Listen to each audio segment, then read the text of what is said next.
Hi sewing friends, welcome to my sewing room. My name is Beth, and if you're new, welcome. Today I am making a quilt. I had a little bit of this cute fabric with some animals and I wanted to make a baby quilt, so let's get started.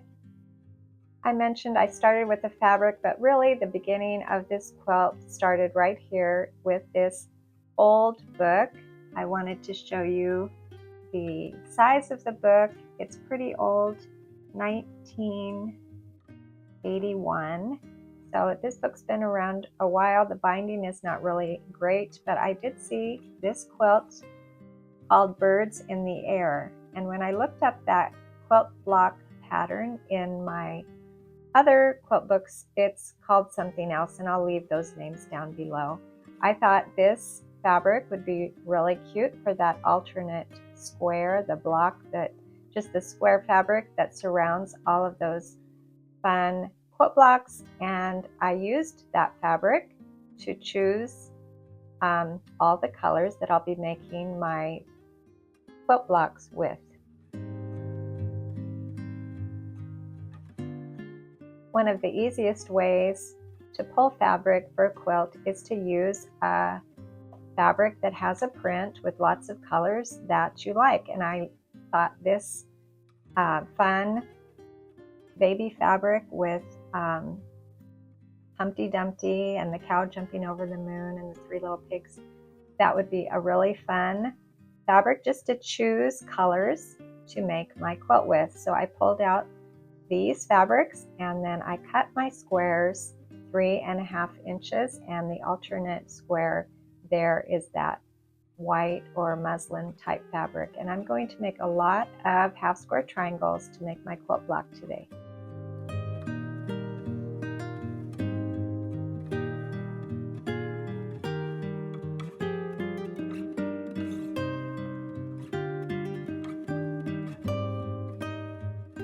For each quilt block, I need 9 half square triangles, so I'm using 5 squares and I'll have 1 left over to get my 9 half square triangles. And like I always do, I drew a line from corner to corner and I'll sew on both sides of the line, and that's just to show you how to do it. And then after I do this first one, I am going to eyeball that pencil line.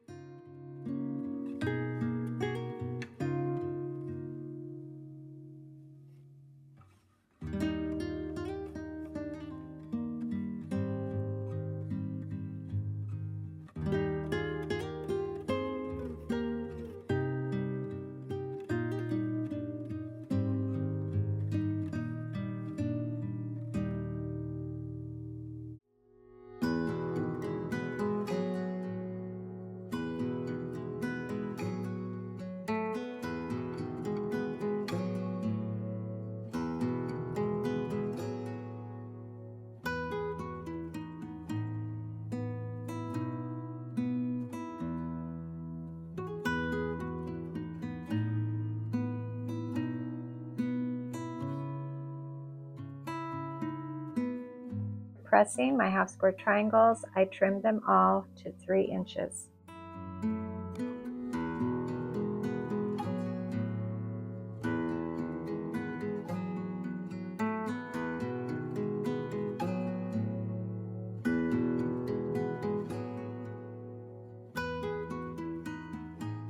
Now I'll lay all my half square triangles out, and that old book I showed you earlier in this video called this block Birds in the Air, but when I look it up in an encyclopedia by Barbara Brackman, this quilt block has 4 names listed: Wild Geese, One Way, Trip to the Altar, and Geometric Patchwork.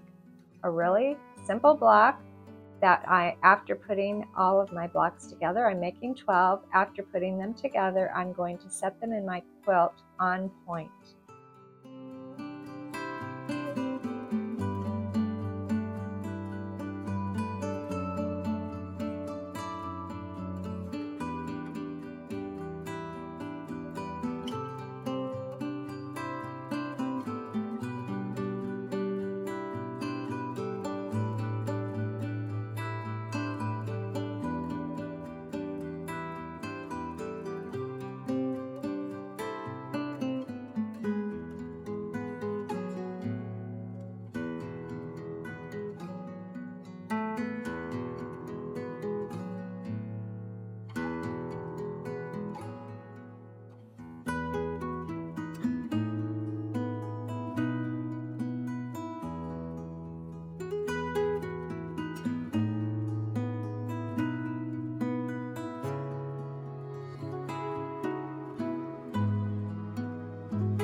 Here are my quilt blocks on the floor going sort of this way and that. And here is the fabric that I will be using to surround my quilt blocks with squares and triangles. I have a little less than a yard and I wasn't sure I would have enough. If I didn't have enough, I was going to just find some blue fabric like that background. I wasn't quite sure what I was going to do, but the way that I make quilts is kind of an adventure. I don't always know exactly what I'm going to do next. And this was, like I said, a little bit of an adventure. So right now I'm working on cutting triangles for the outside of the quilt. When you put your blocks on point, you need quite a few triangles to surround the outside of the main part of the quilt. So I'm cutting 3 big squares. I need 14 triangles, and out of these 3 squares I'm going to get 12 triangles. So I laid them on top of one another. I have a stack of 3, and I'm going to cut 2 times diagonally so that all of my bias edges are going to be on the inside. Sometimes if you put a bias edge on the outside of your quilt, it tends to stretch a little bit as you work along. And then I needed 2 more triangles that I kind of fussy cut out of my fabric. I didn't want to use up all of my fabric on cutting those big squares. And now I need 6 squares that are 8 inches, just the size of my quilt blocks.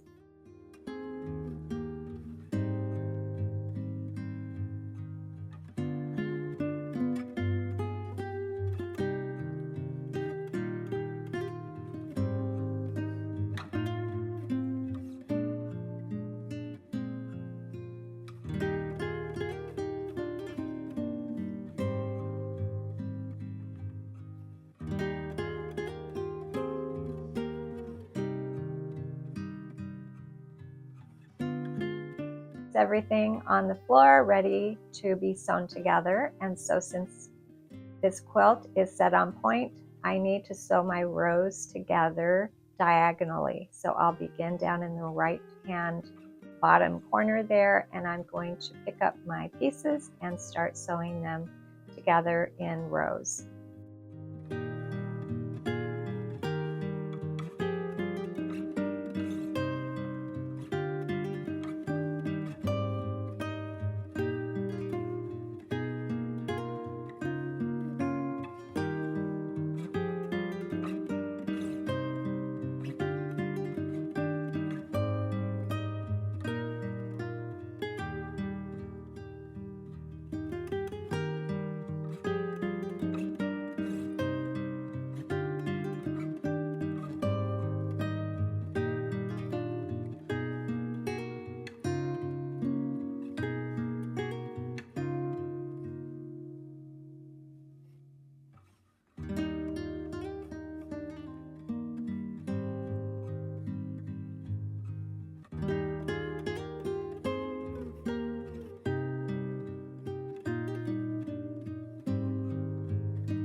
When I was done piecing my quilt together, this is what I had. I think it's really beautiful, but it wasn't quite big enough.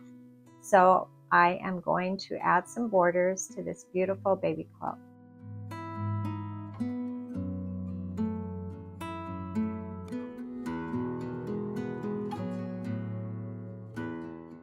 I have this really pretty light pink and cream print that I think will be perfect to surround my little quilt here.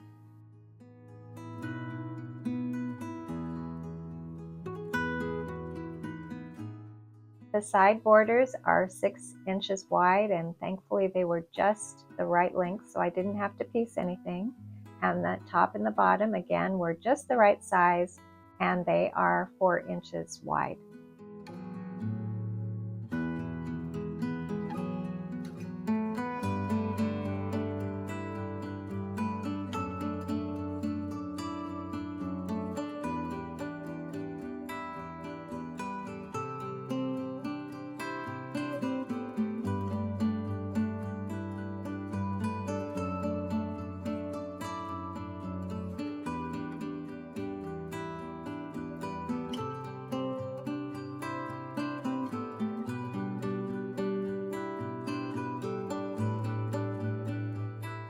After putting the borders on, my little quilt here measures 43 inches by 50 inches. I love the way it turned out, and just using that fun fabric as my inspiration for this quilt worked out really great.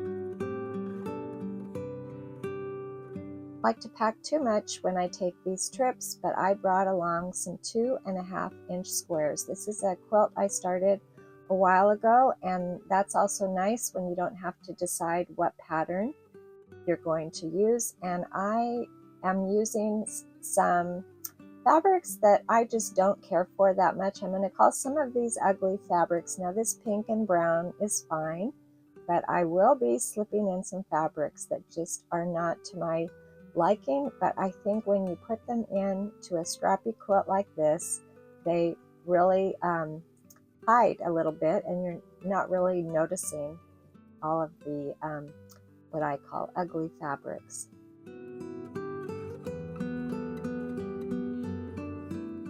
Didn't have quite enough 2.5-inch squares before I left, so I pulled out some strips from my binding drawer. When I organize my fabric, I do have a little drawer of binding leftovers that's perfect for 2.5-inch squares. So I sat down to my machine and I started piecing my 4 patches.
After getting some 4 patches made, I got my travel iron out. I plugged it in, and here is my make do ironing board. This ironing board cover was on my old trailer that fit perfectly on a little end counter thing, and I am now using a cutting board, which is too small, but it's working for the moment. It's not beautiful, but it does work.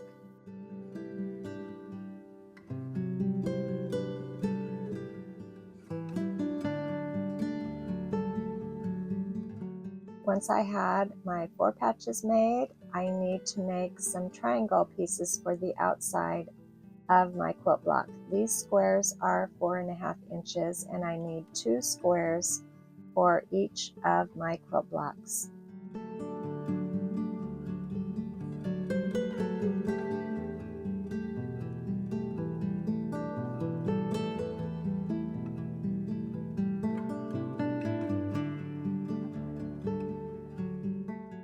I'm using yellow gingham fabric and this really pretty blue cotton. The yellow is flannel, so I am probably breaking some rules using flannel and cotton mixed in the same quilt, but I am going to go ahead. I just loved that yellow fabric, and I'm going to go ahead and use it in this little quilt that I imagine will just be a small toddler type quilt with all these fun fabrics. Like I said, some are ugly, but it's kind of like an I Spy quilt. There are some interesting little pieces of fabric in here. You might spy them as I work ahead on this.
Once I had my triangles attached, I needed to square it up, and I do not have my square ruler. I do enjoy using my square ruler, but since my quilt block here will be 6.5 inches, I lined up the 3.25 inch line through those points of that 4 patch to hopefully get this squared, and the sides will be nice and even. So I'm also kind of looking at the lines going across as well, but I'm basically using the center of the block to square up my little quilt block here.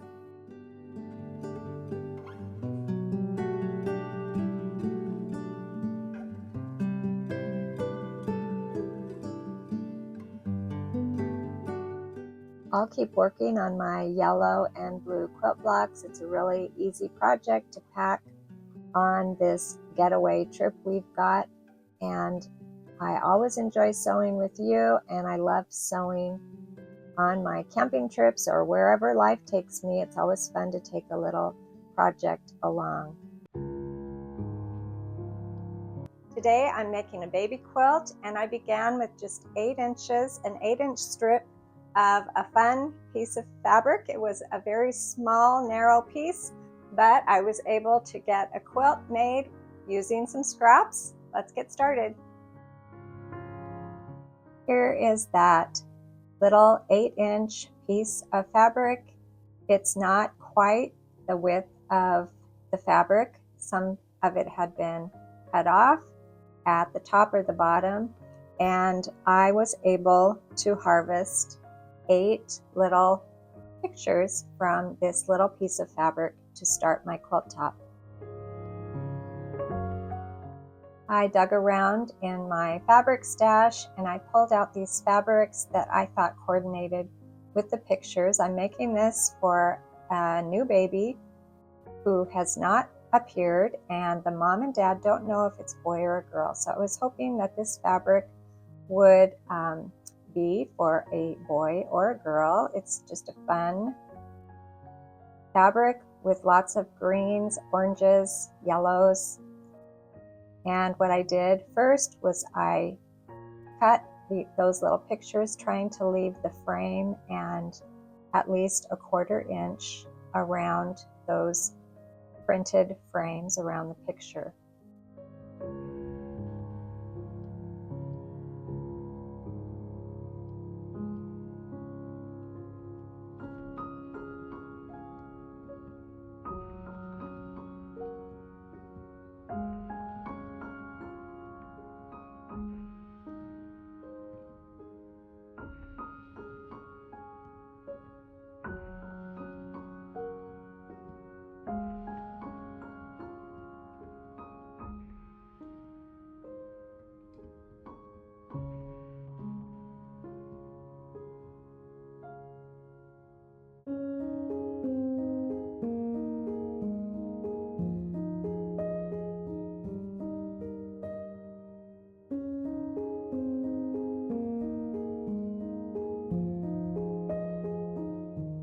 As you can see, some of these frames are not complete. Some of the pictures have been cut off in that 8-inch strip.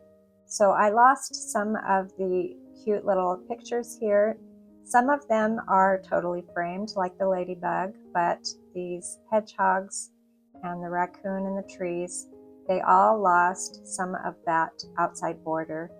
And I didn't think that would make a difference. So I did start adding some fabric all the way around these cute little pictures, and I started with a very light fabric, sort of a white print with polka dot, and I chose a few of these fabrics that I could frame around my pictures. And since this raccoon here was a rectangle shape, I wanted to make it more square, so the top and the bottom strips are larger than the side strips, and the side strips I'm cutting 1.5 inches, and the top and the bottom I think were 2.5-inch strips.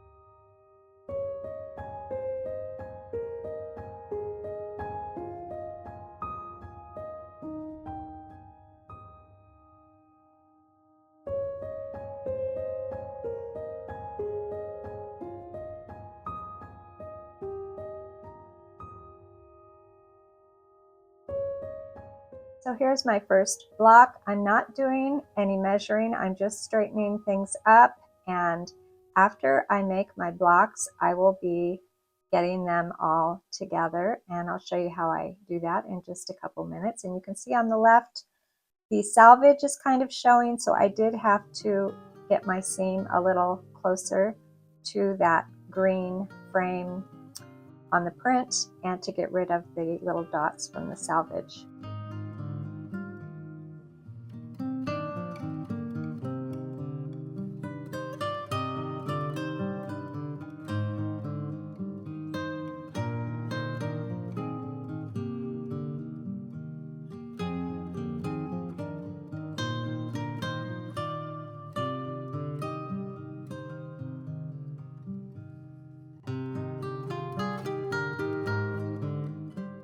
I imagined all of my squares having that white sort of print first and then a darker strip. So these are basically log cabin blocks. They are very improvisational. I am not measuring a lot. I'm just cutting strips from anywhere from 1.5 inches to 3 inches, and adding them all around these little pictures.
This little ladybug square is so cute. I'm going to be adding that white print first and then the polka dots on the outside.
This is my third block and the second block that did not have a complete frame. So you see that little yellow strip around the hedgehogs.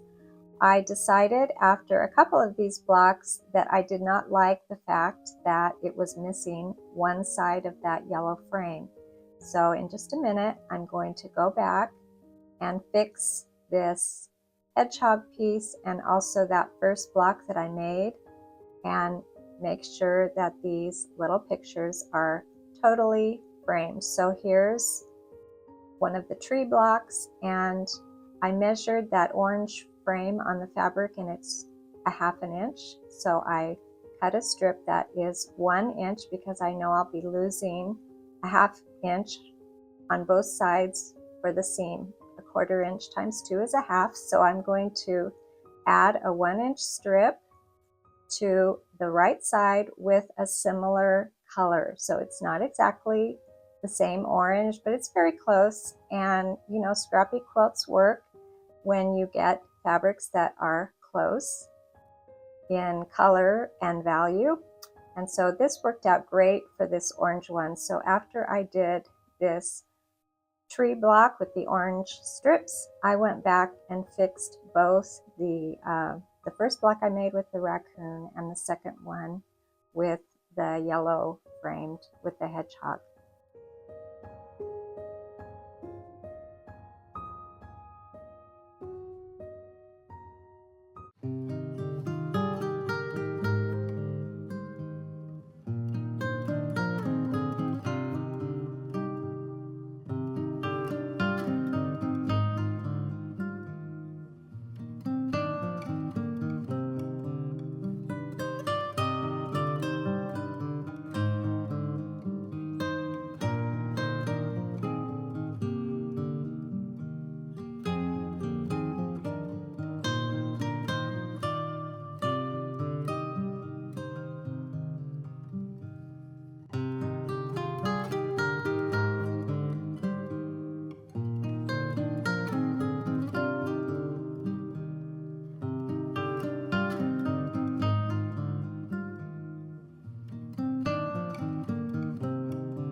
This is how it's looking so far. I've completed some of the blocks with the light strips and the dark strips. The dark strips are 1½ inches, and I'm going to keep going until all 8 blocks have a light strip and a dark 1½ inch strip. And again, all of those light strips are different sizes. I just tried to eyeball, and I kind of used what I had. I'm going to square things up later, so it's not a problem that things don't match up right now.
All of my blocks are now on the design wall, and I just have one more to make. I thought I might go ahead without that 9th block, but I'm going to make a little block to fit in with this quilt.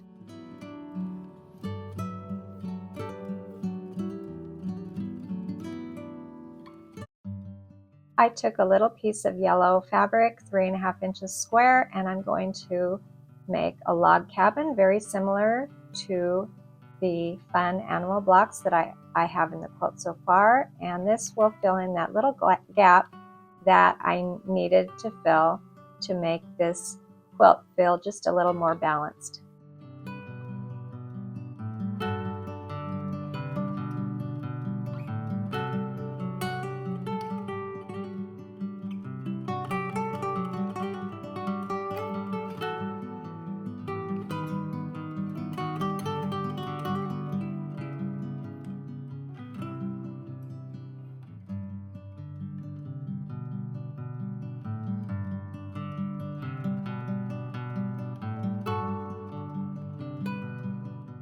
For that light fabric around this block, I used some of my leftover strips. So this is a scrappy version of a log cabin using all of my leftover fabric, and I think it came out really cute.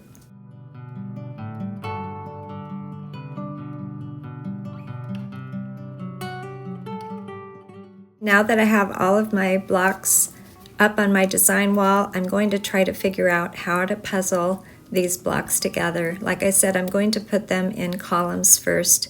So I'll add some white strips between and on the sides to get these columns to be the same width.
Thought I would be adding white strips between my columns, but when I put them right up next to each other, I thought it looked really nice just the way they are. So after getting my 3 columns sewn together, I will be adding a border all the way around. And you can see that center column is a little short, so I'll just need to add a strip there at the bottom.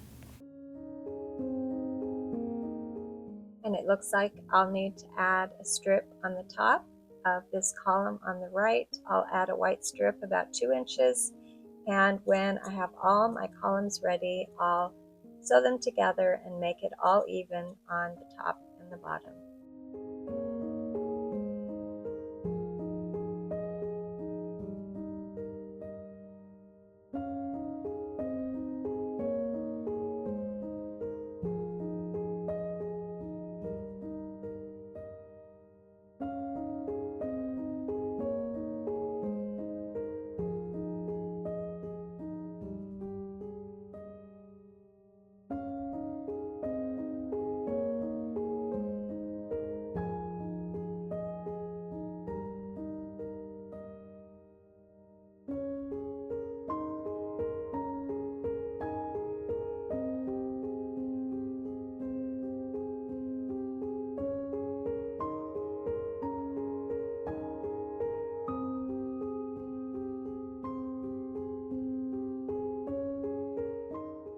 Here's my quilt top all together so far, and it is really fun to puzzle these pieces together.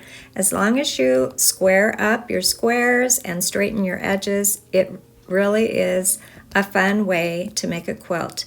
So I'm going to add some borders around. Since this quilt is a little bit wider than it is tall, I'm going to add 2-inch strips on the sides and 4-inch strips on the top and the bottom to make it just a little more square than it is. Before I added the borders here, it measured 38 by 44.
And here is the quilt top complete. This was a really fun quilt top to put together.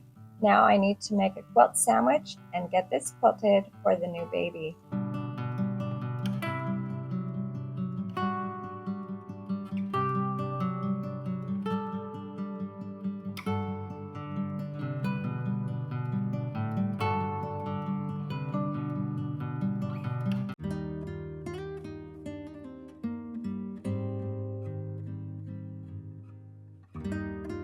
I finished a baby quilt just a couple days ago, and right away I need to get it quilted. So I sprayed the batting with some 505 spray, and I smoothed the quilt down, and now I am working on the backing, just spraying that batting, and then I smoothed the fabric down, and before you know it, my quilt sandwich will be ready to go.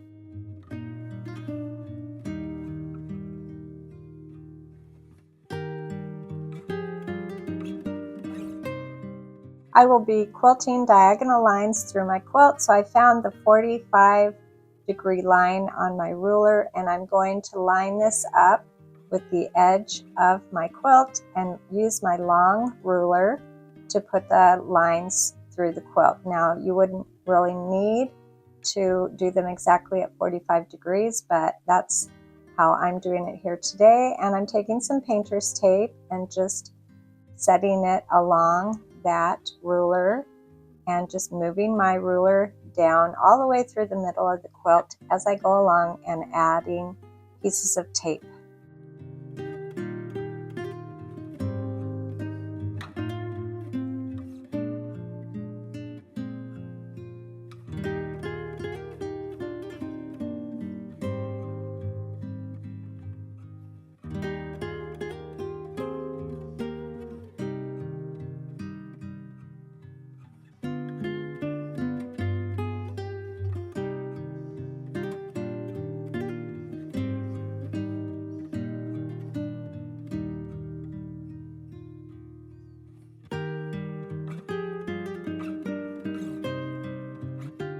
I rolled up the right side of the quilt as I work here, and I'm going to use a larger stitch on my machine, and this machine works just fine with the all-purpose foot. I know some machines would function better if you used a walking foot, but a lot of times my all-purpose foot works just fine going through this quilt and adding these quilting lines.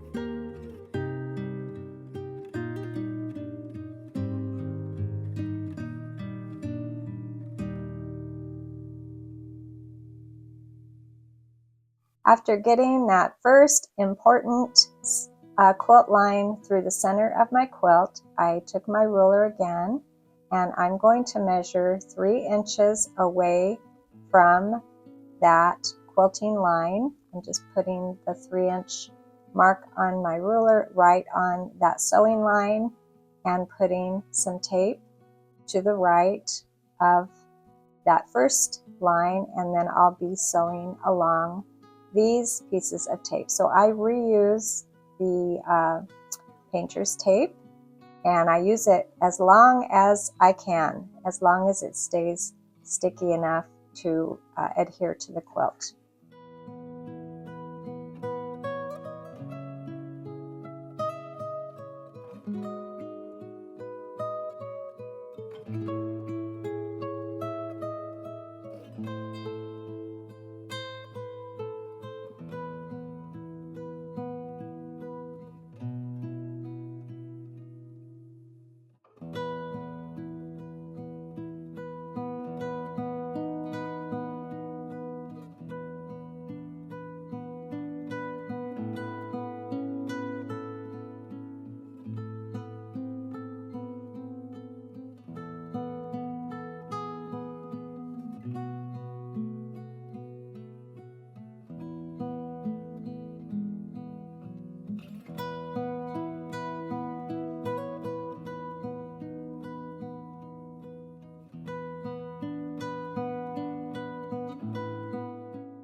After getting all of my quilting lines in, I worked to the right, and then I turned the quilt over and I worked to the left. I cut the edge off the quilt using the quilt top as my guide. I just cut the excess backing and batting off of the edges.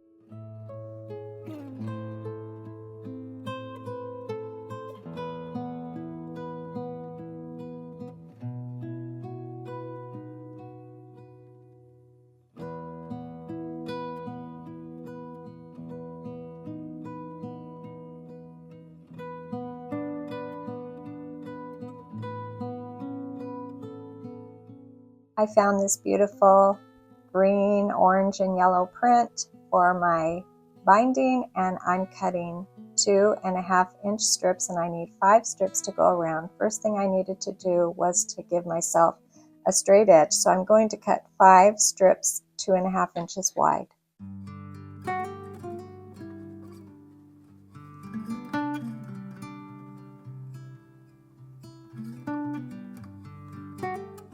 I joined all of my binding strips, laying them like this, the ends together, and then I put a seam in there, sort of a diagonal seam from corner to corner, and I tried to let the selvages hang off the edge there because I'd rather not have those selvages in my binding.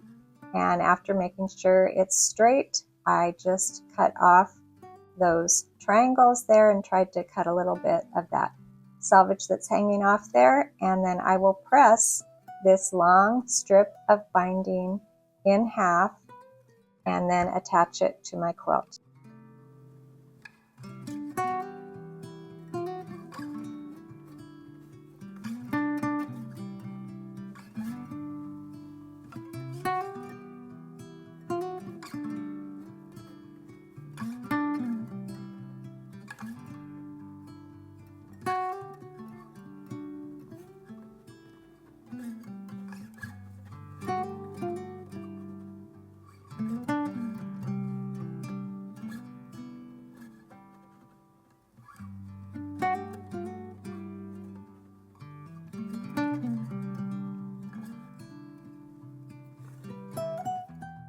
Today I'm attaching the binding to the back of the quilt, and then I will roll it to the front and top stitch around. That's often what I do for baby and toddler quilts because I think it might last a little bit longer with all of the use and the washing that I expect will happen with this quilt.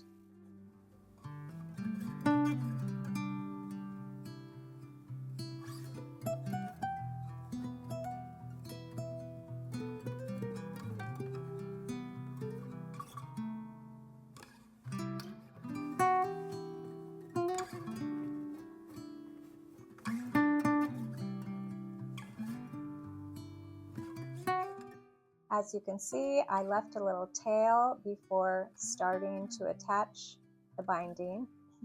And when I get down to that first corner, I'll stop before getting to the corner, and I'll leave my needle in the quilt there, and then I will turn the quilt just a little bit, and then I'm going to sew off of the corner.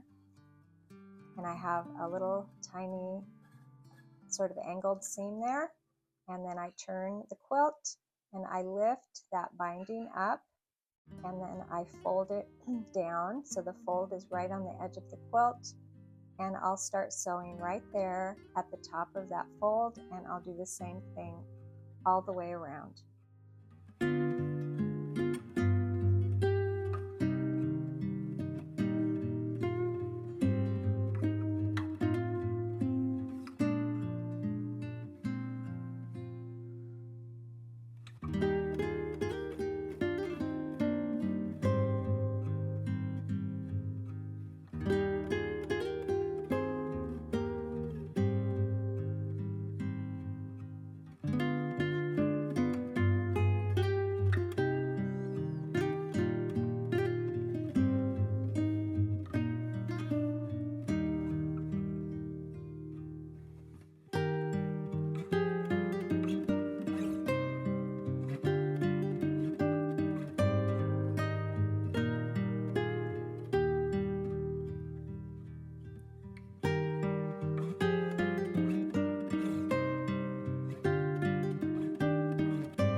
After getting all the way around my quilt, I stopped about 10 to 12 inches before I got to the end, and I now have two tails, and I cut off that piece on the right, and on the left here I want to measure that tail. I want that tail to be 2.5 inches, so I'm using that little piece of binding that I cut off to measure, and now I have these two little leftover pieces. So my binding should be exactly 2.5 inches longer all the way around, and I will put these two tails together just like I did when I was joining that long piece of binding. I'll put them together like this, and I'll sew from corner to corner. And you kind of have to bunch up the quilt to give yourself room to work here. And after I add that seam, I always make sure that it fits before cutting away those excess triangles from that little piece of binding.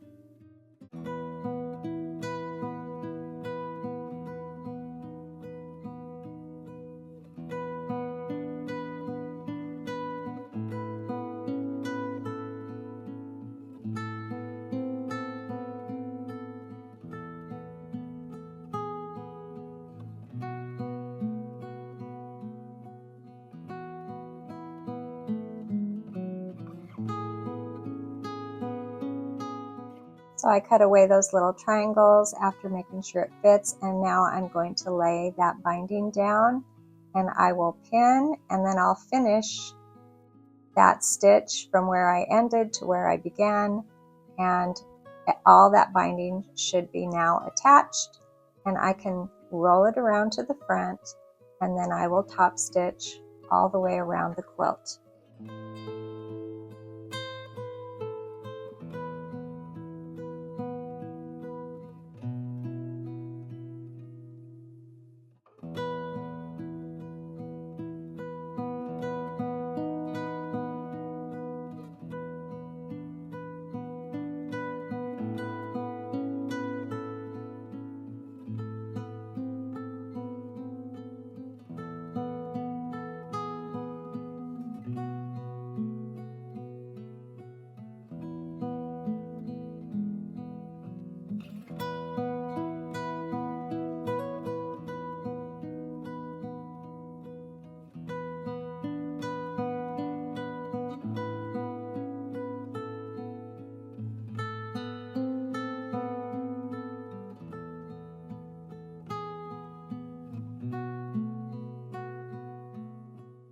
And here's our beautiful baby quilt, just in time for the baby shower. I really like the way this quilt turned out. With just a few little cute pictures, I was able to work around all those little pictures with some scraps, and it turned out so cute.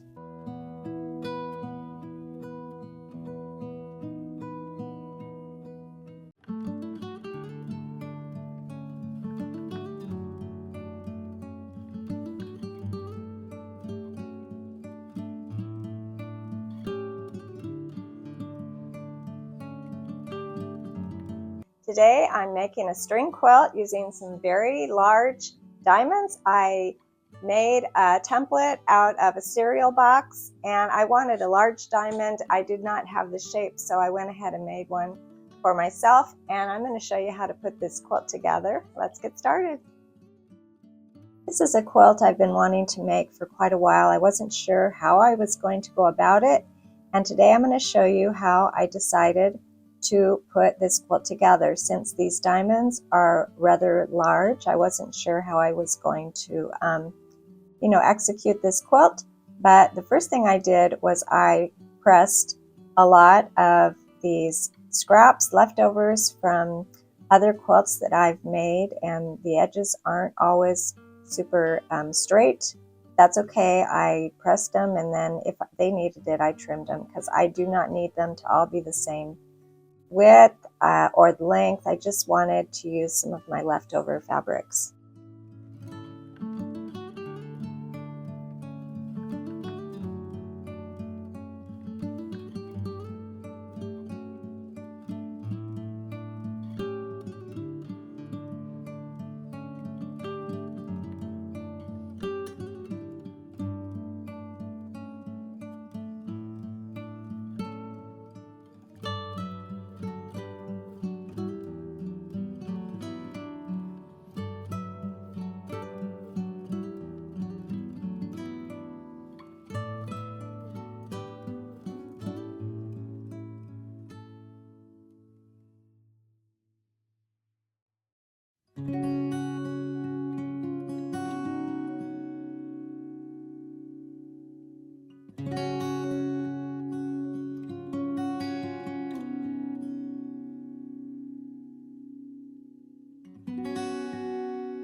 Once I had a strip set wide enough for this tall diamond shape, I used my homemade template that I'll show you how to make in just a minute, and I cut my diamond shapes. I wanted the strips to go straight across this diamond.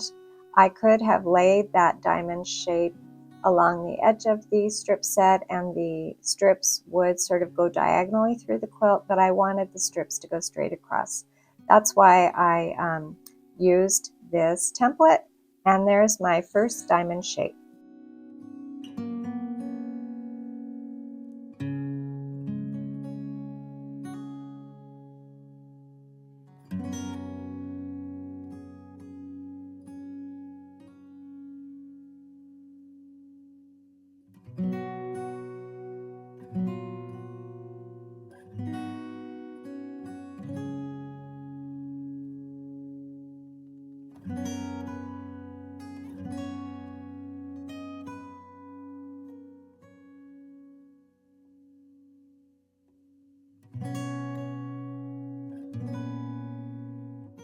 So I cut all of these diamond shapes. I had leftover triangles, and what I'll be doing is putting these two triangles together with the strip in the middle, and that way I will be able to use up quite a bit of this fabric that was sewn together from leftover strips from previous quilts.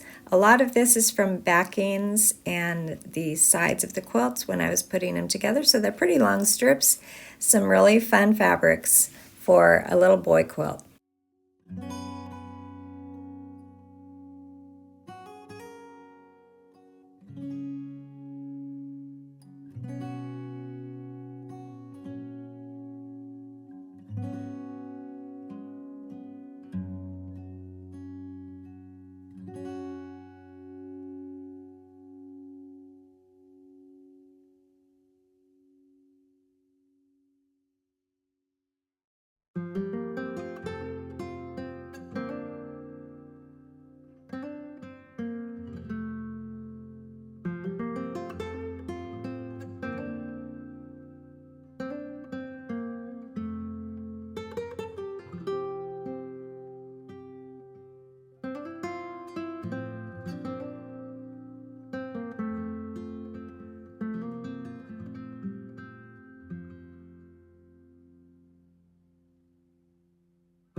To make my template, I took a piece of paper and I drew a line from corner to corner, opposite corners, and then I folded that paper diagonally so the ends of that pencil line would meet.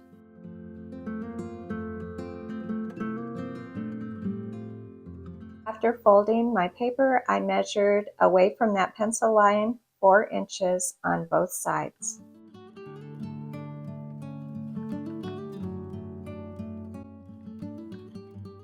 After putting my 4-inch mark on the paper, I'm going to draw a line from that 4-inch mark up to that top of the paper there, the beginning of the pencil line, and then I'll cut along those two sides. You could make your diamond shape any width. I started with 3.5 inches and decided I preferred 4 inches. It doesn't matter what size, as long as all of your diamonds are exactly the same, your diamonds will fit together into a quilt.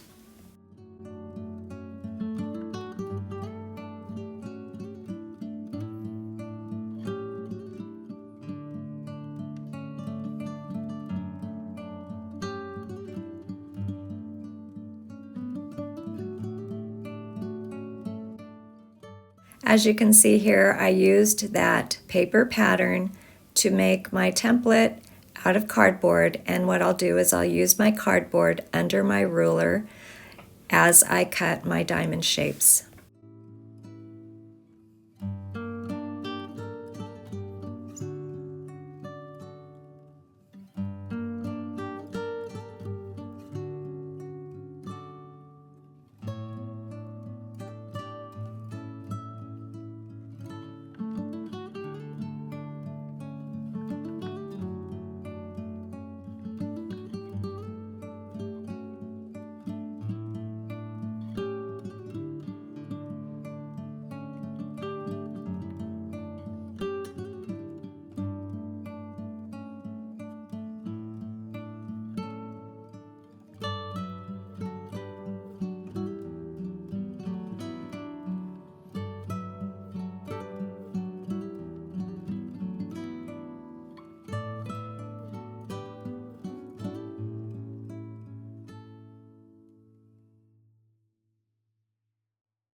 When I was done sewing strips and cutting diamonds, I was able to get 12 of these large diamond shapes out of all of my scrappy strips.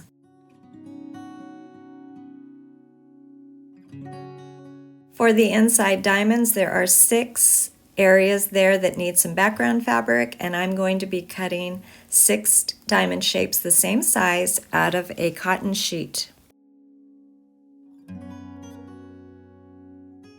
Measured that when I laid the diamond shape on the edge of the fabric, I measured across and it was 7¼ inches, so I'm going to be cutting a strip that's 7¼ inches long, and I'm using a cotton sheet I got from the thrift store, and I have a lot of fabric, so I will be cutting off some of the excess when I put this quilt together. If your fabric is precious, this may not be the quilt example for you because there is going to be quite a bit of fabric that I'm going to cut off just to make it easy on myself with this design that I'm doing today.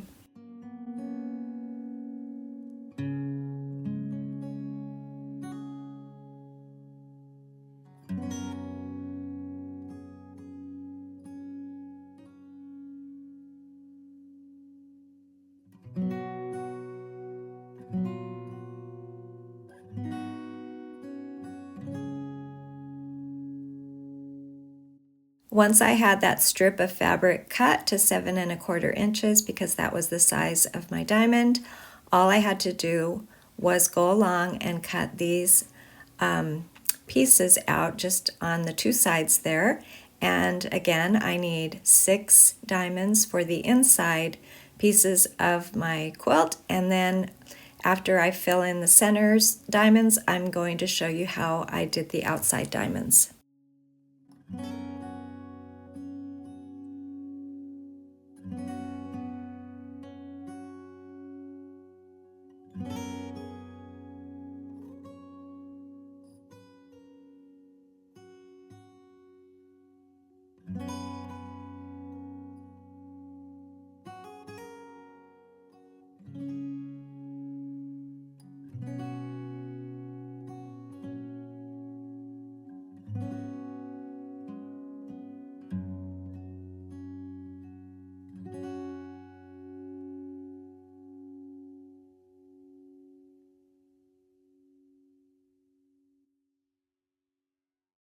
I wanted my outside diamonds to be a little bit bigger so that the edge of my quilt was not right on the edge of those diamond shapes. So I added 2 inches. So I'm cutting my strips.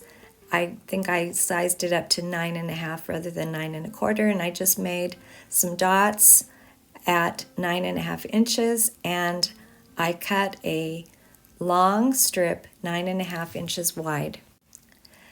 Next thing I did was I cut my longer, I'm going to call them longer, diamond shapes with that wider piece of fabric, and they're not going to be quite diamond shaped. They're going to be longer because I want them on the outside of my quilt, and when I get them all together, I will be trimming off the excess and sort of straightening up this whole quilt. So I'm going to lay these all around the outside except for the top left of the quilt and the bottom right of the quilt.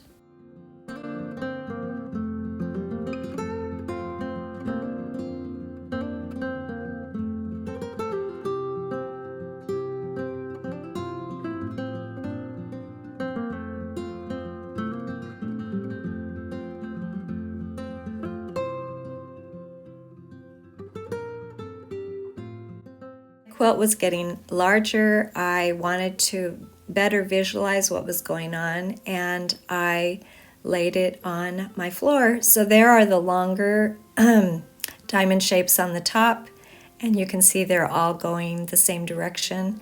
Eventually I will be cutting off those top triangle shapes. I'll be straightening this quilt, but first I'm going to sew it all together.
Here's my quilt. So far, I only need to add, to get this first part of my quilt together, I just need to add 2 more pieces on the top left and the bottom right.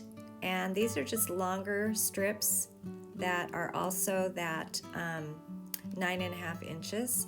I just used some leftovers and tried to make sure that they were long enough because I needed to think about cutting the edges of this quilt. So they are long enough, and after I pressed my quilt, I laid it on my table.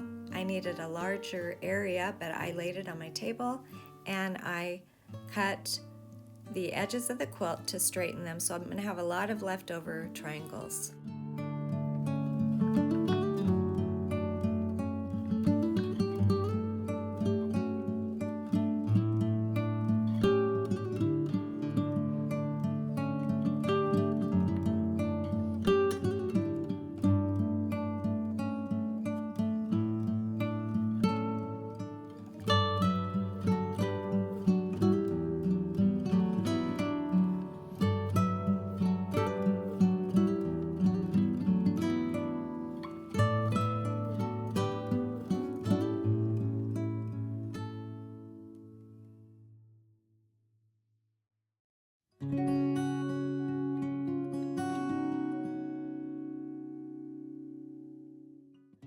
This is where I tried to straighten my quilt. I measured from the point of each of those diamonds 2 inches, and I cut off the excess triangles. So since I'm using a sheet and this fabric is not terribly precious, it was not a problem to lose those large triangles. And of course, you can always use them in another quilt, right?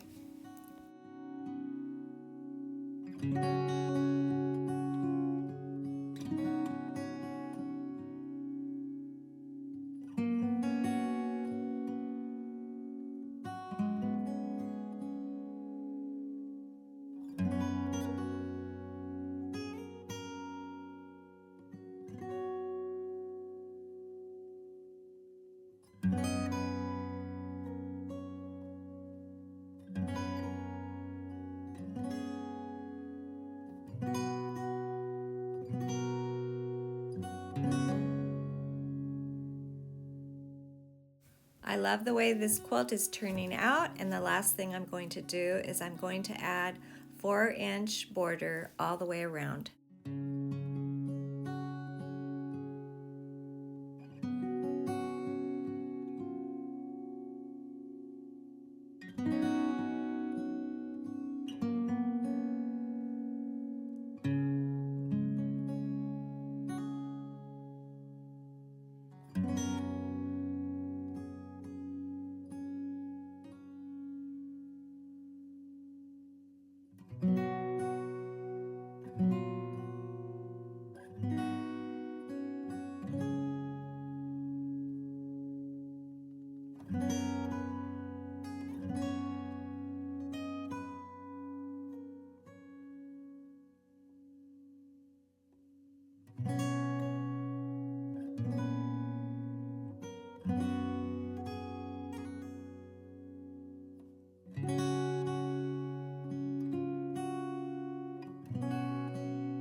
This is such a fun quilt.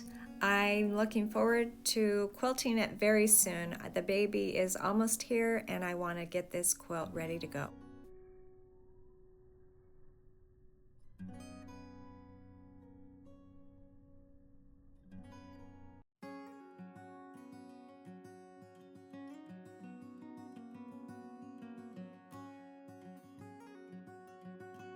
Today I am quilting and binding a quilt that I made recently, a scrappy baby quilt. Let's get started. The first thing I had to do after finishing my quilt top was find a backing in my stash. I was hoping I could find something to go with this quilt, and I just love this fabric, and it was the perfect size. It's an older fabric. When I looked it up and tried to find where it could be purchased or what year it was made, I could not find anything, but there was the information on the salvage, and this is what I'll be using on the back. And then I used some leftover batting that I had and it wasn't quite big enough, so I am piecing 2 large pieces together for this baby quilt. I had to pull out my older machine that has zigzag. The machine I use every day does not have zigzag, so when I do a zigzag stitch, I have to pull out another machine, and it took me a minute to get the right stitch. I wanted a big stitch and I wanted a big zigzag stitch, and once I got that settled, this took no time at all to patch these 2 pieces together.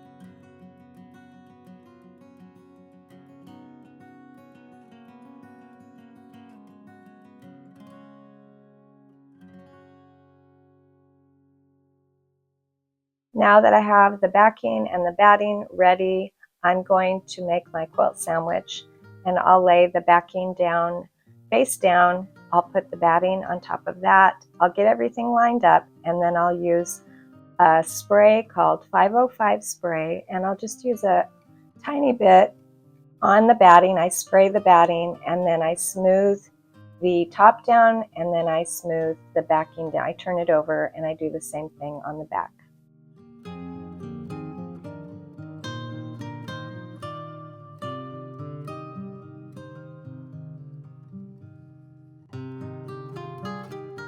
And now I'm ready to quilt my baby quilt, and I've decided that I'm going to use a straight stitch.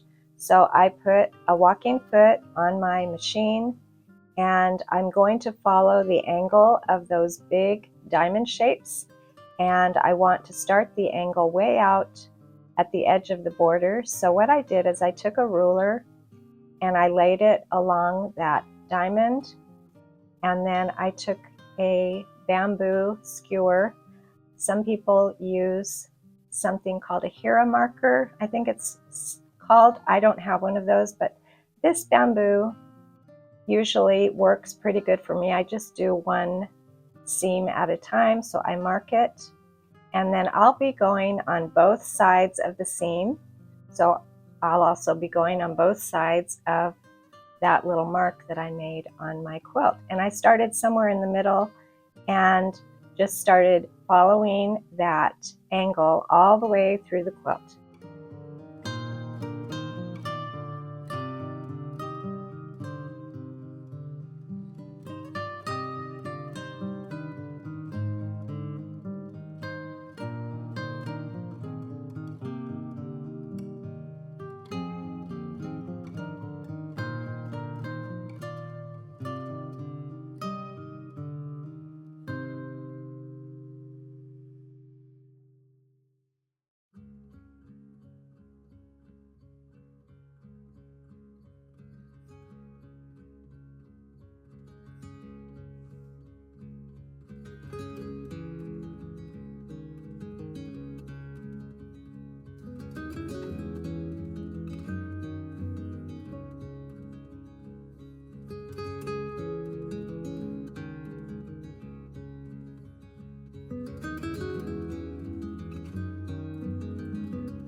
Once I had all of those lines in my quilt, I took this over to my cutting table and I trimmed away the excess following the top of my quilt.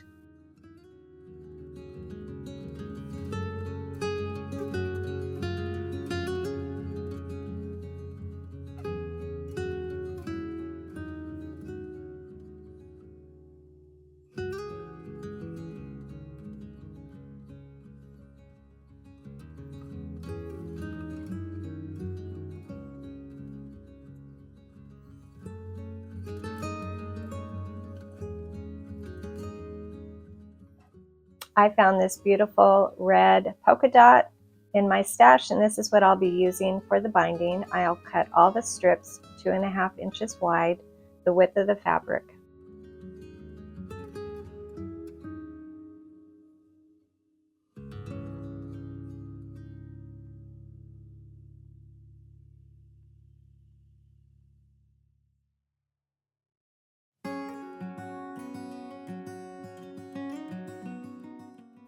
Now I'm going to join all my strips, putting them sort of at a right angle there, and then sewing from corner to corner. I'll trim away that triangle that's extra there, and I will make this into a really long binding strip, and then I'll press it in half so that I can attach it to my quilt.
I'm attaching my binding to the back of my quilt, then I will roll it to the front and top stitch.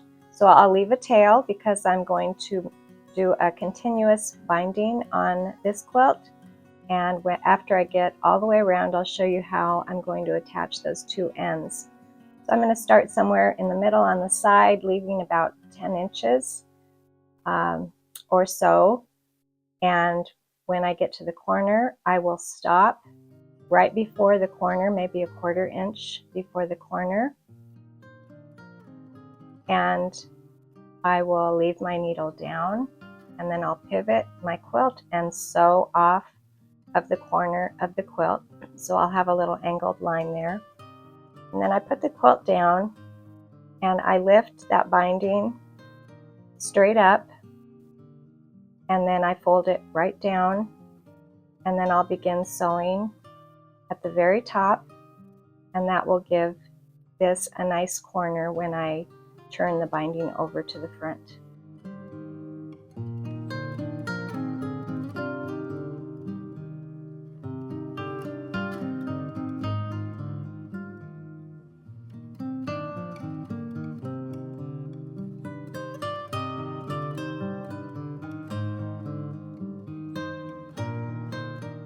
So I'm done sewing all the way around, and I left an opening, and I'll fold that left side of the binding, and I'll cut the right side right on the fold, and I need to have at least 2.5 inches left over there on the left. I have more than that, you can see, and I'll use that extra piece to measure. It should be 2.5 inches, and then I will cut a little bit off right there, and so my binding should be exactly 2.5 inches longer all the way around, and whatever size binding you use, that's the size that you cut.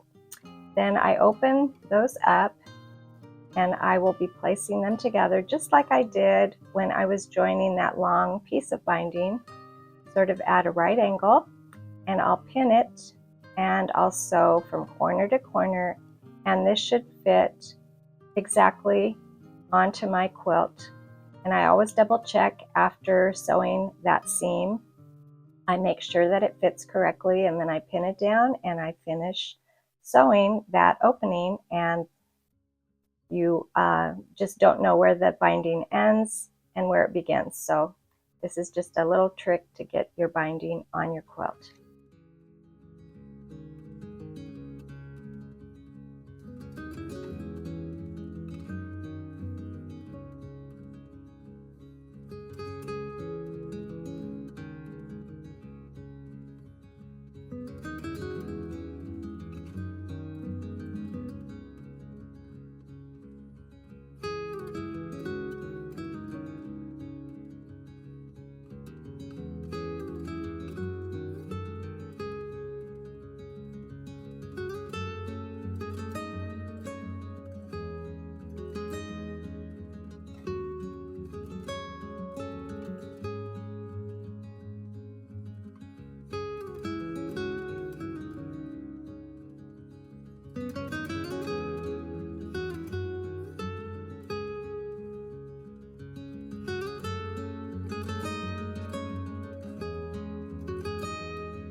Chose a red thread that would match my binding because I will be top stitching all the way around. And I usually do not pin, I just roll the binding to the front and I just kind of roll it as I go, and that seems to work for me.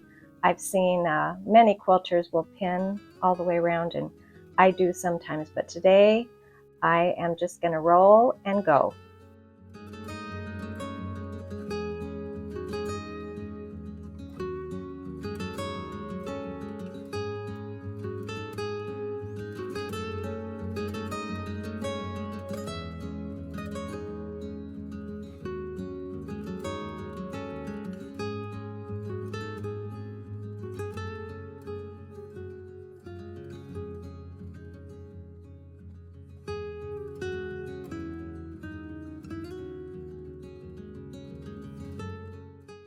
This is such a beautiful quilt. I can't wait to give it to the new mom. She's due any day, and I'm really happy I was able to finish this in time for that new baby.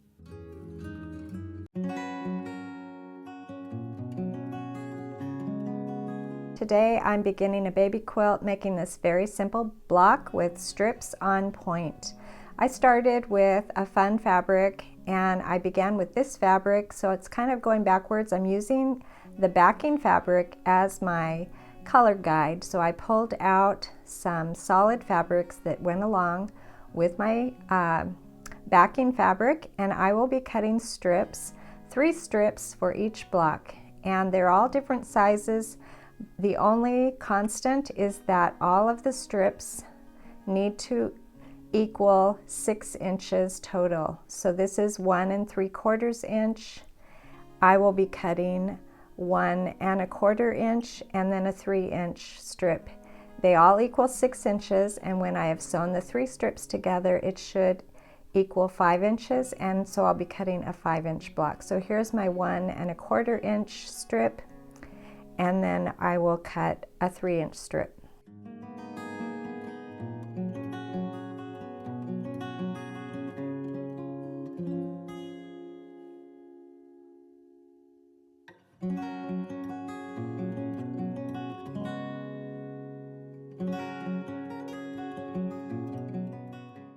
I cut another group that's 2 inches, 2.5 inches, and 1.5 inches. I just needed to be sure that they equaled 6, and then I had another group that were all 2 inches.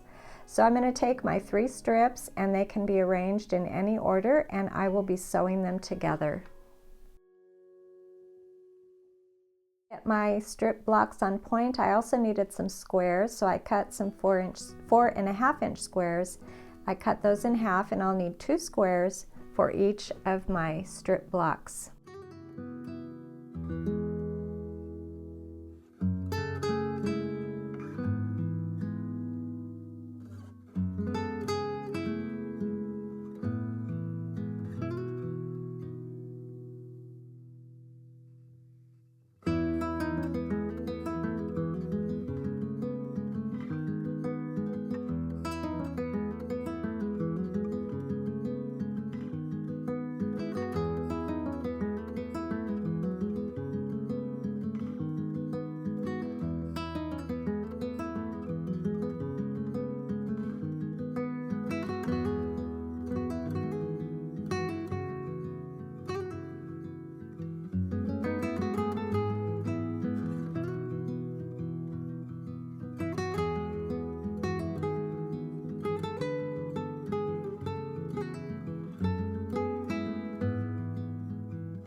After pressing my strip sets, I cut them into 5-inch squares, and I had 4 different strip sets of these 5-inch squares, and I know that I'll need to make some more to get my baby quilt big enough, but this is where I'm beginning, and of course there'll be another video in the future to show how I quilt this and finish it up, but today I just wanted to show you the block. I'm having fun putting these blocks together with a whole lot of solid colors.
Once I had my 5-inch squares cut, all I had to do was add those triangles all the way around.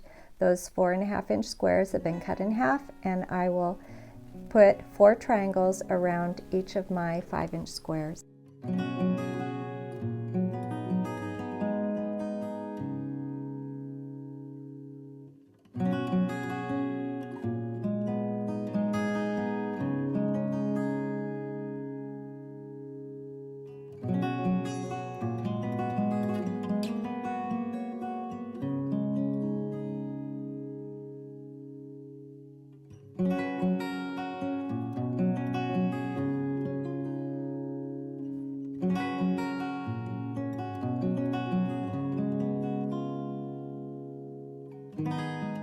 After pressing my blocks, I trimmed them to 7 inches.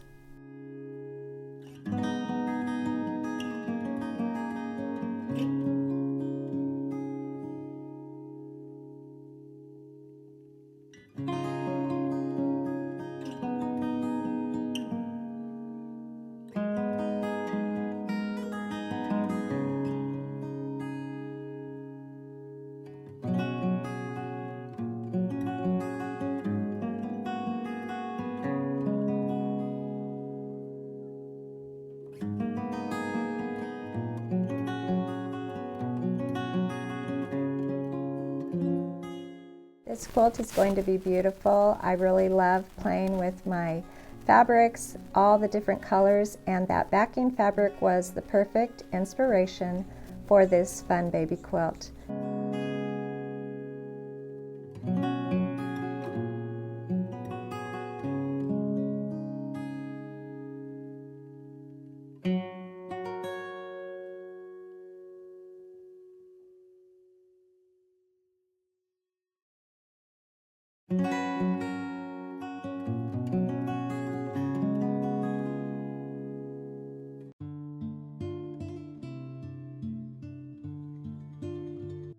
So here are the last of the blocks that I needed to make for my baby quilt. I ended up making 48 blocks, and my quilt ended up 40 inches by 51 inches. I thought it might get to 60 inches, but I kind of liked the way it looked. That's the way I work. I don't always have a firm plan, and this quilt ended up to be, I think, a good size at 40 by about 50 inches.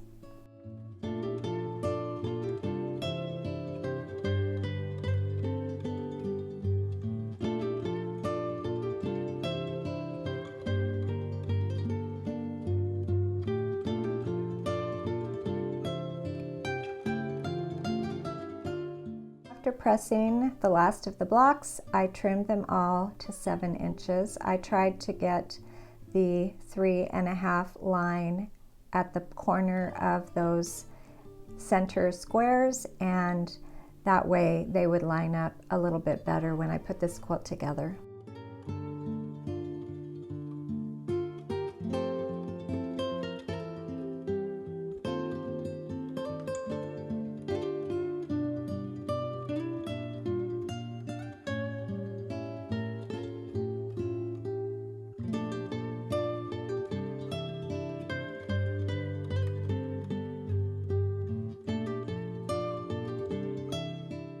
I laid the blocks all on the floor, and then I just picked them up row by row. I sewed those rows together, and then when each row was done, I put that whole quilt together. And with these blocks, they do have a direction. The stripes in that center square, I could have made them all go the same direction, but I kind of liked the way they looked when they were all mixed up, going this way and that.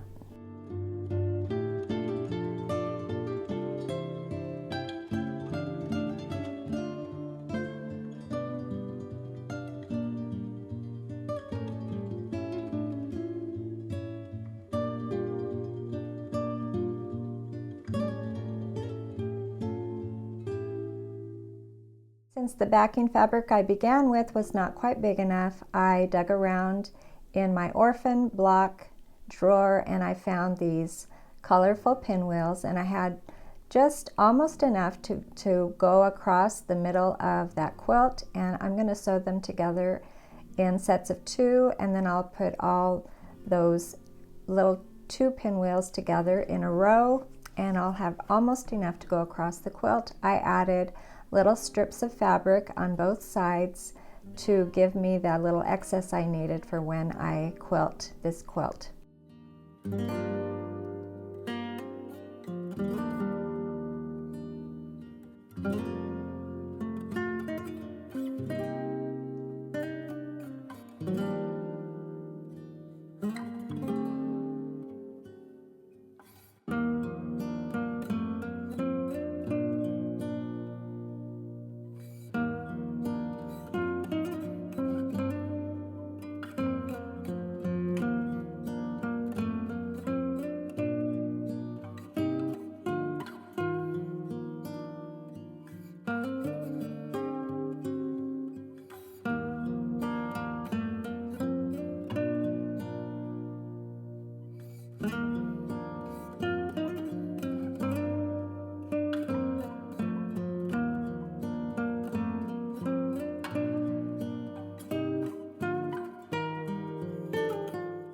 I had a piece of batting that was the perfect size, and that's always a fun occurrence in my sewing room. I didn't have to cut the batting. It was just, like I said, almost perfect, just a tiny bit bigger than the quilt top, and that's exactly what I needed.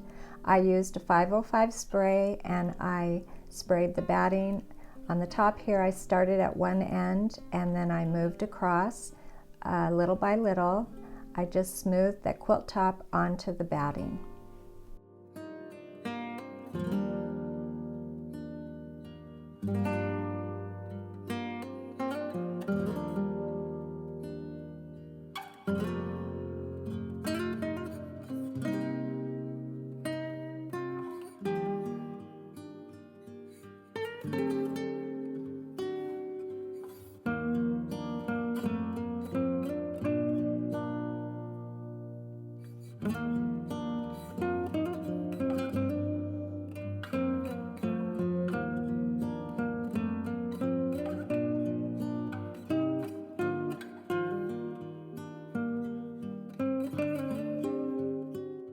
After I put the front on the batting with that 505 spray, I did the same thing with the backing fabric.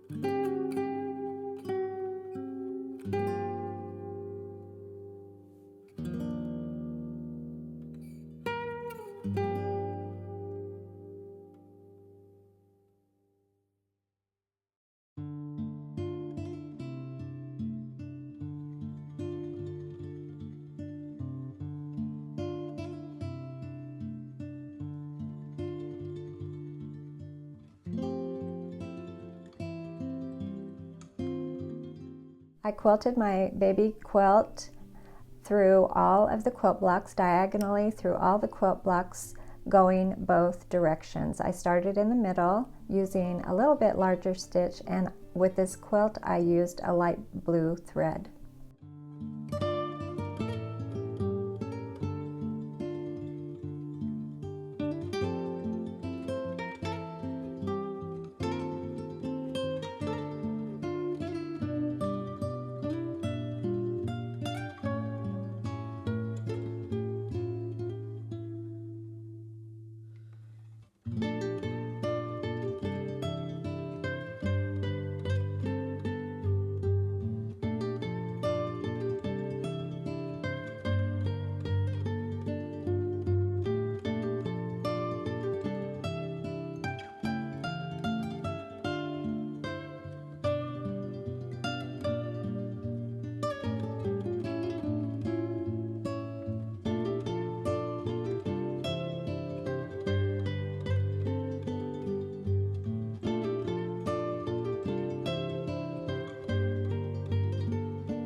After adding my quilting lines, I just used the quilt top as my guide, and I trimmed away the excess batting and backing.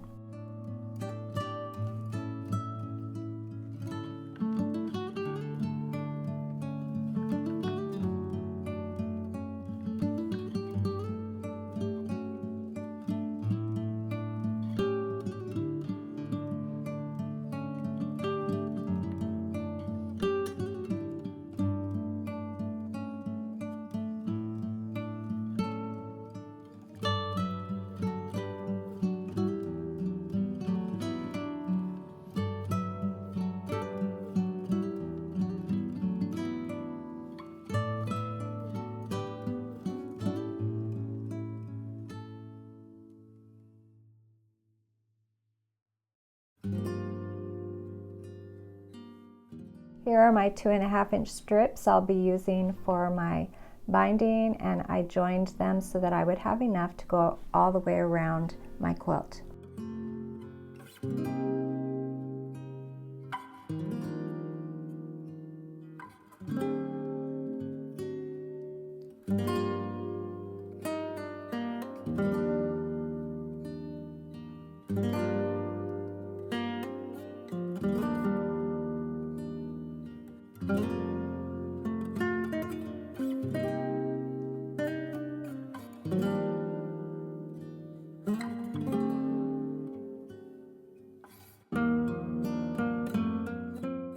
After pressing that long binding strip in half, I started on the back of my quilt. I left a tail of about 10 inches and I just attached it to the back of my quilt, and at each corner I stopped before the corner and I pivoted off that corner. I've done this many times on my channel, and I also have a couple of videos about how to add binding, but when I get to the corner, I stop before the end, I pivot, I sew off of that corner, and then I fold that binding up and then down, and then when I turn it right side to the right side later on, I'll have a nice fold there for when I top stitch all the way around.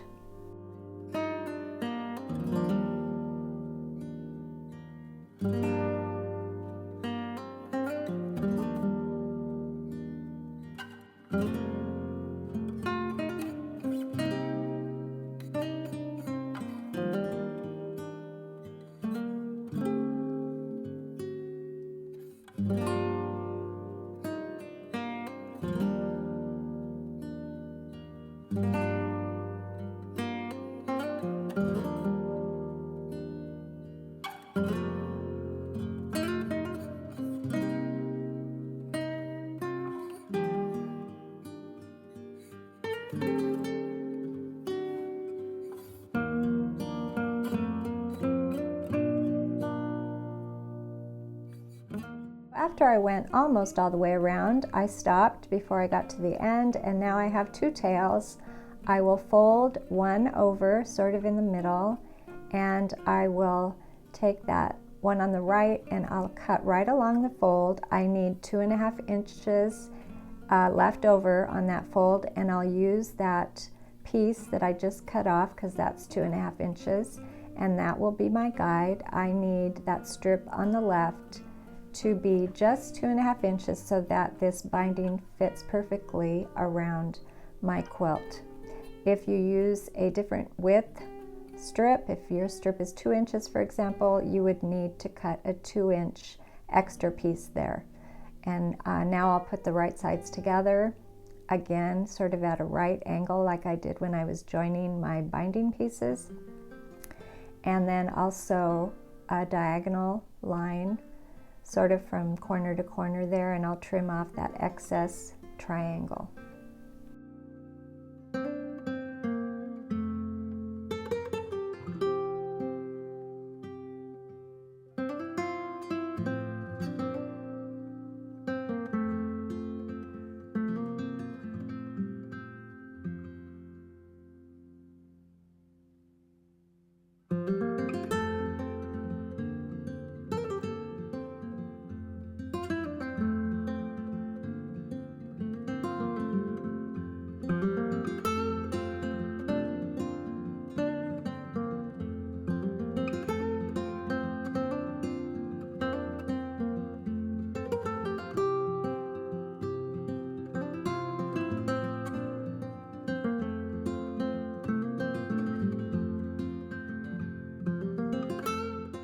After the binding is joined so that it's continuous, all I need to do now is sew along that edge and finish up attaching the binding to the back.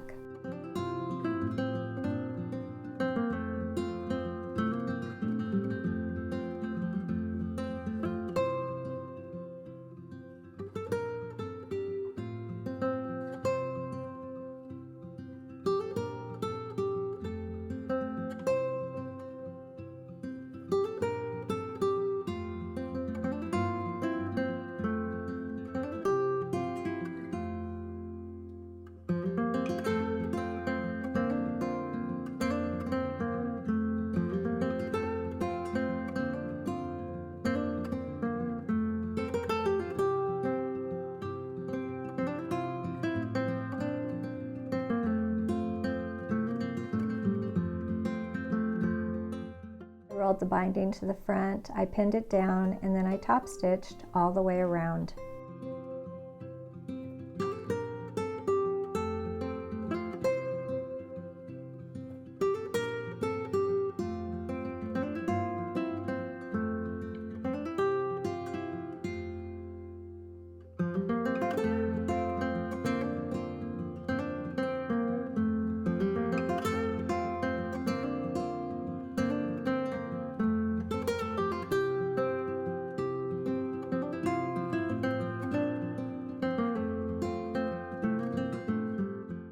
And here's the baby quilt, all ready to go.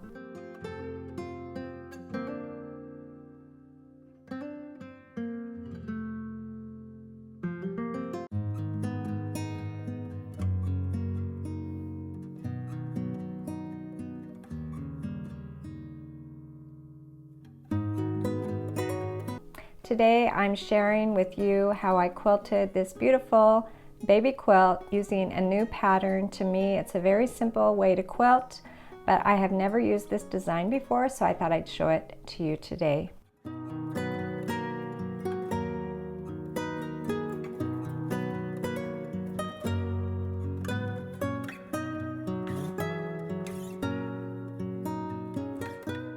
When I make a quilt sandwich, I typically use a 505 spray, and beginning on one end, since this is a small quilt, I sprayed the batting, and here I'm using 80-20 batting. It's part cotton, part polyester, and I'll spray the batting and smooth the quilt top on top of the batting, and then I'll do the same with the backing.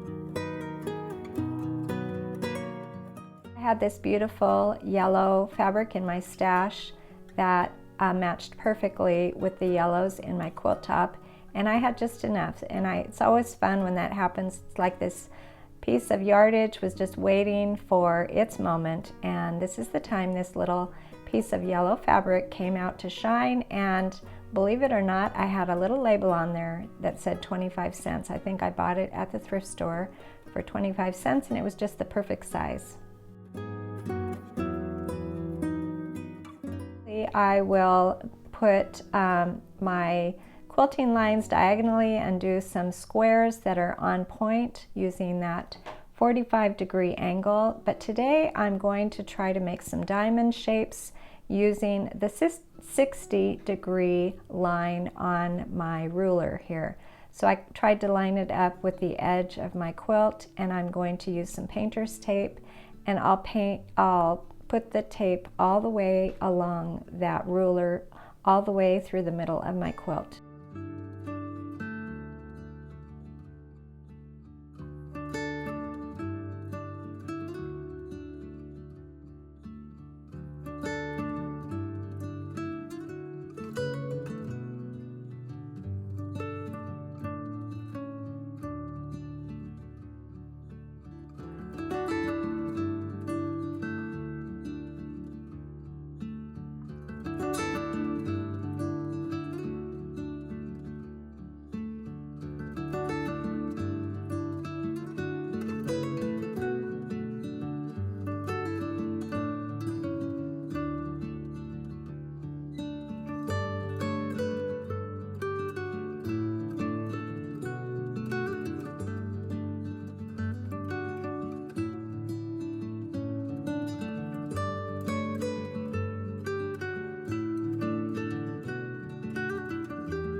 Here's my first line that I'm going to put in my quilt, and I'm just going to sew right next to the tape using a little bit bigger stitch. And I've mentioned before that my sewing machine, I have a Juki here, seems to do just fine without using a walking foot, but I know that some machines, if you're doing a straight stitch, a quilting line, you might want to use your walking foot. As you get to know your machine, you'll know what your machine can and can't do.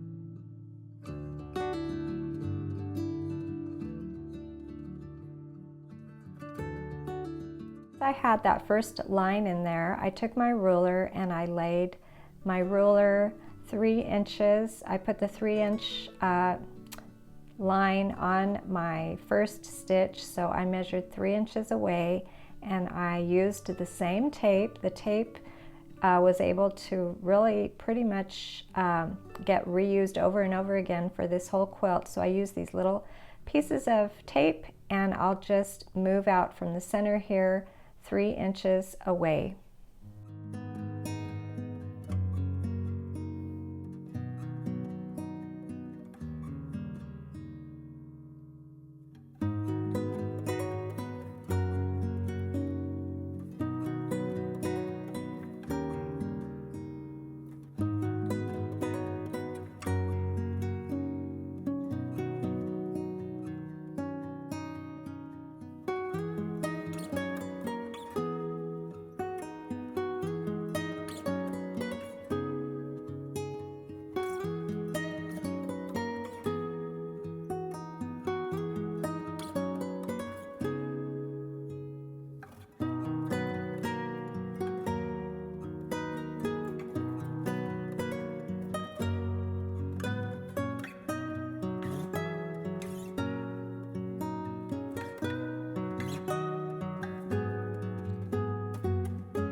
Here are my quilting lines so far, 3 inches apart. And now what I want to do is use the same 60-inch line, but I'm going to go the opposite way so that I will be able to make some diamonds in this quilt.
my diamonds so far. I really like the way this is turning out. So I'm going to continue working until this whole quilt is full of those pretty diamond shapes.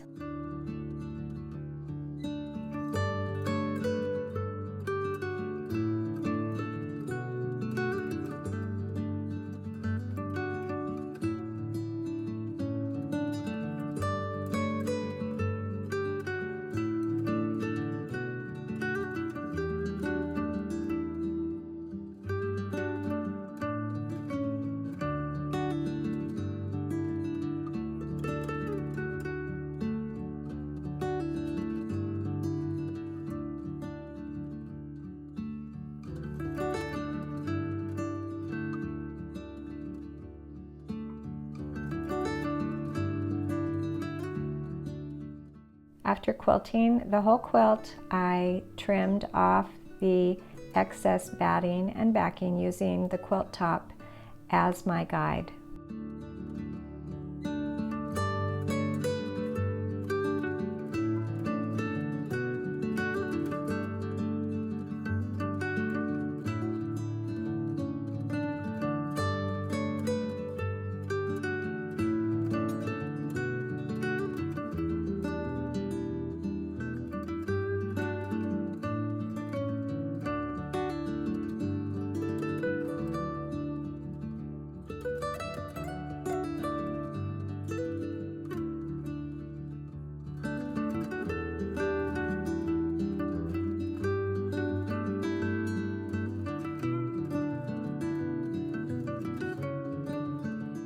I had just enough of this yellow fabric to cut some strips for my binding. They're 2.5 inch wide strips, the width of the fabric, and I'll put them together sort of at a 90-degree angle here, and also from corner to corner, and trim off that extra triangle there, and then I will press this long binding strip in half.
Attaching the binding to the back, and then I'll sew it onto the front. I'll top stitch on the front. So I'm going to leave a tail about 10 inches long, maybe a little longer, and I'm going to sew all the way around my quilt. Starting on this side, I'm going to stop before I hit that corner about 1/4 inch away from the first corner. I'm going to stop, and then I'm going to pivot and sew off of the corner. Make sort of a very small diagonal stitch right off the corner. I don't know if you can see it here. And then I'll turn my quilt. I'll fold the binding up and down right on that stitch there. And then I'm going to start at the top, and I'll do that all the way around.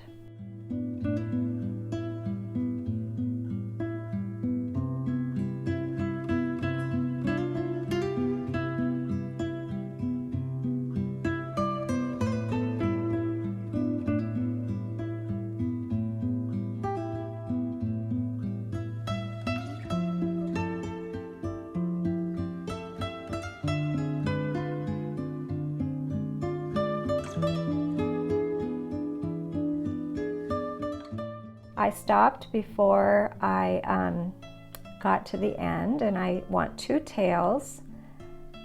I will fold one of those tails and I'll cut off the one on the right there, right next to the fold, and then I'm going to measure using that piece of binding. It's 2.5 inches, and I'll use that as my guide. So I need one of those tails to be 2.5 inches longer than the quilt top, basically. So I'm going to put them right sides together at an angle, a 90-degree angle, just like we did before with the binding before it came on the quilt. And then I'm going to sew a diagonal seam from corner to corner and make sure that my binding fits onto my quilt.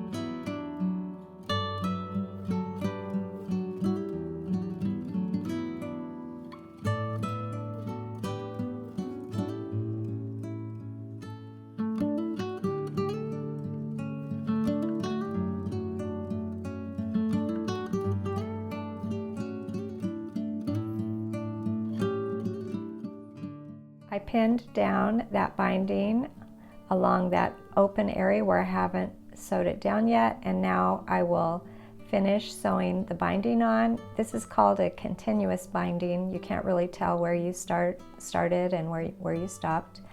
And then I'll roll the binding to the front and I'll top stitch all the way around.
Here it is, it's all done. I love that diamond shape, just a little bit different than the squares on point that sometimes you'll see. And this quilt is almost all ready to go. I just need to add a label. Thanks for joining me today, and I'll see you next time.